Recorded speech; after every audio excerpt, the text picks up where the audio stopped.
Okay, so today we are going to go through conditionals.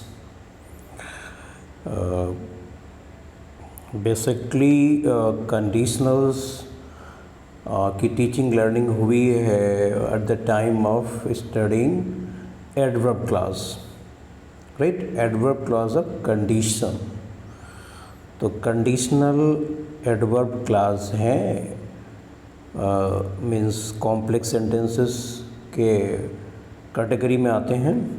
तो आज हम conditionals को डिटेल में स्टडी करते हैं, राइट।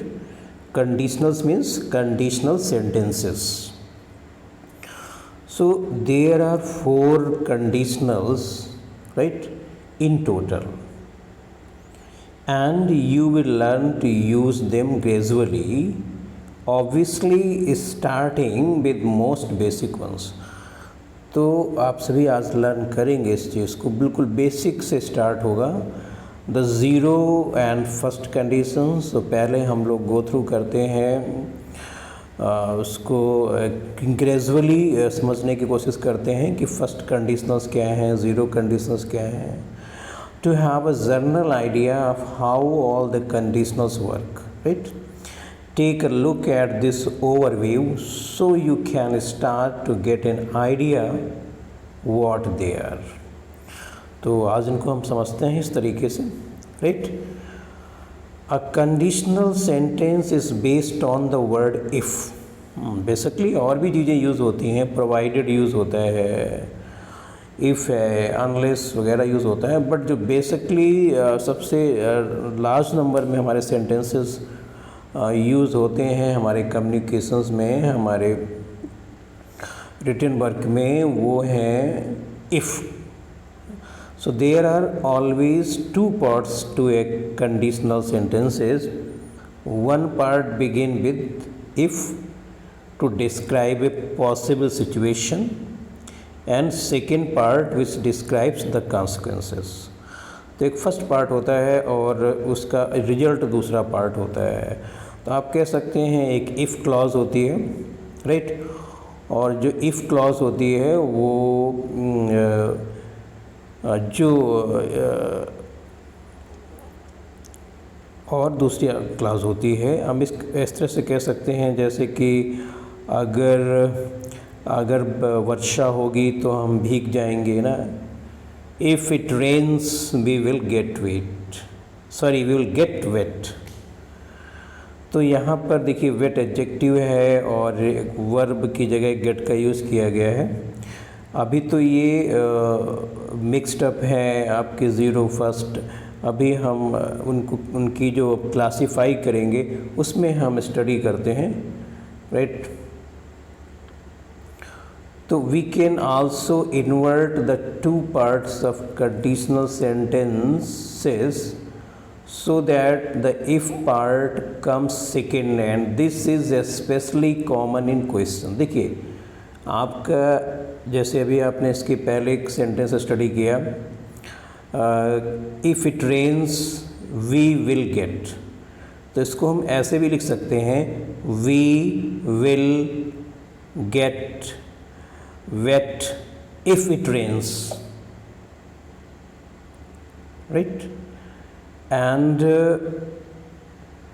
हाँ, अगर हमारे एक क्लॉज में क्वेश्चन है अदर देन इफ़ के, तो जनरल प्रैक्टिस ये होती है कि क्वेश्चन क्लॉज को हम पहले रख देते हैं और इफ़ क्लॉज को बाद में रखते हैं, है ना। वो जैसे what will you do if you miss the train, आप क्या करोगे यदि आपकी ट्रेन छूट जाए। हालांकि ऐसे भी लिखा जा सकता है if you miss the train what will you do, right, both are right, दोनों ही सही है, बट ये अच्छा माना जाता है, this is considered better. How can you finish the project if you don't have a computer, आप अपना प्रोजेक्ट कैसे कंप्लीट कर सकते हो यदि आपके पास कंप्यूटर नहीं है। चलिए अब हम इसको जो है टाइप्स इसके देखते हैं। इसमें हम स्टडी करते हैं कि ज़ीरो कंडीशनल्स क्या हैं, किस सिचुएशन में बनते हैं, फर्स्ट कंडीशनल क्या है, वो किस सिचुएशन में बनते हैं, क्या रूल होता है, सेकंड क्या है और थर्ड क्या है। हाँ, बहुत सारे बुक में केवल आपके 3 ही कंडीशनल्स दिए गए हैं, जो फर्स्ट, सेकंड एंड थर्ड। तो देखते हैं the zero conditional, right. We use the zero conditional to talk about permanent truths such as scientific facts and general habits.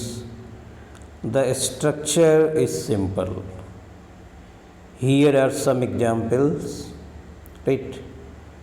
If you heat water up to 100 degrees Celsius, or you can say if you heat water at 100 degrees Celsius, it boils.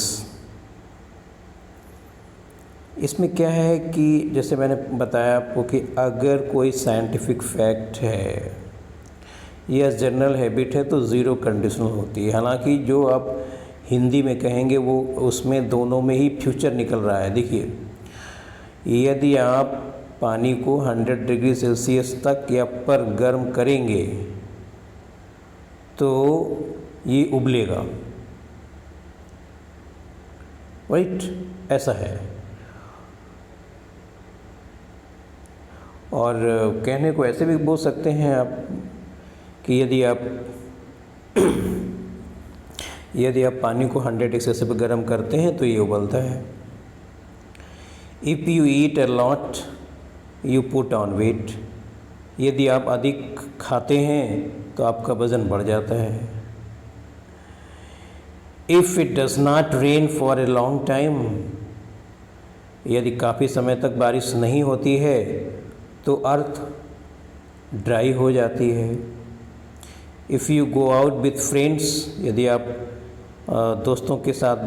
यदि हम दोस्तों के साथ बाहर जाते हैं तो we normally go to a restaurant.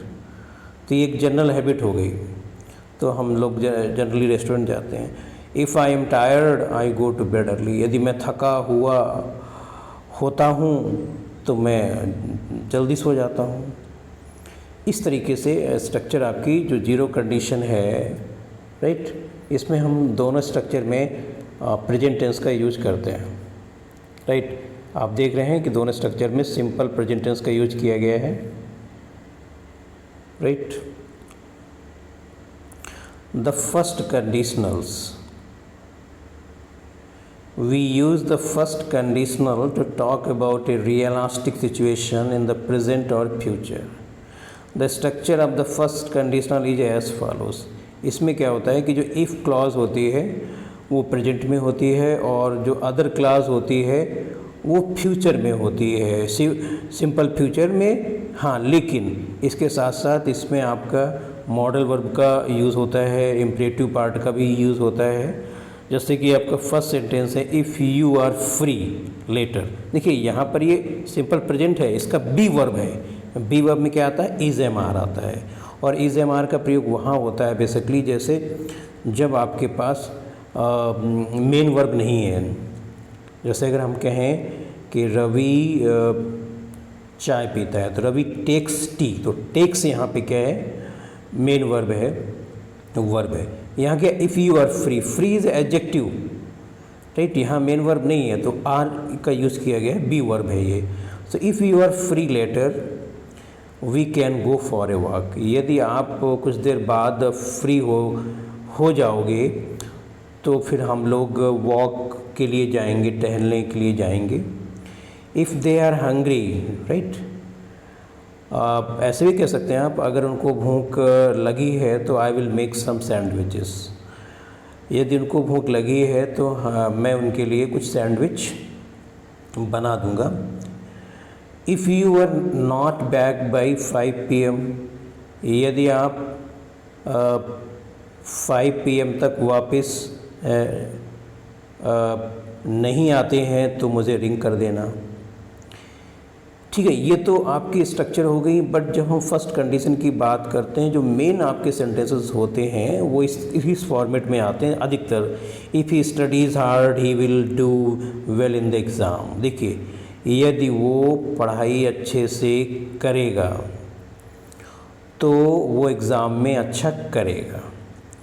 इसमें इफ़ क्लॉज है वो सिंपल प्रेजेंट टेंस में है, राइट। इसमें देखिए स्टडी मेन वर्ब है, तो इसमें यस या एस का प्रयोग हुआ है। अगर ये नेगेटिव में होता तो इसमें डज नॉट का प्रयोग होता, राइट। तो ही विल डू, अगर हम इसको ऐसे यूज़ करें, right, if he does not study hard he will not do well in the exam. यदि वो अच्छे से या मतलब हार्ड स्टडीज़ नहीं करेगा तो वो एग्ज़ाम में अच्छा नहीं करेगा, राइट। ये इस तरह का मेन आप सबसे अधिक सेंटेंसेस आपको मिलेंगे। और तो आपको मॉडल वर्ब के मिलेंगे, राइट। कैन का है, इम्परेटिव फॉर्म है। If we arrive late we must get a taxi. देखिए जो मोडल्स हैं या मॉडल्स हैं जो वर्ब हैं उसमें आपका कैन आता है, मस्ट आता है ना, कुड आता है, ये चीज़ें आती हैं। इफ़ वी, हाँ, he will call if he needs, वह कॉल करेगा या बुलाएगा अगर उसे ज़रूरत होगी। तो इस तरह से आप कह सकते हैं कि हिंदी में जनरली आपको दोनों स्ट्रक्चर फ्यूचर में आपको लगेंगे, बट इंग्लिश में जो इफ़ क्लास है वो फ्यूचर में नहीं बनती है, राइट, अदर क्लास होती है। चलिए, तो ये हो गया आपका फर्स्ट कंडीशन।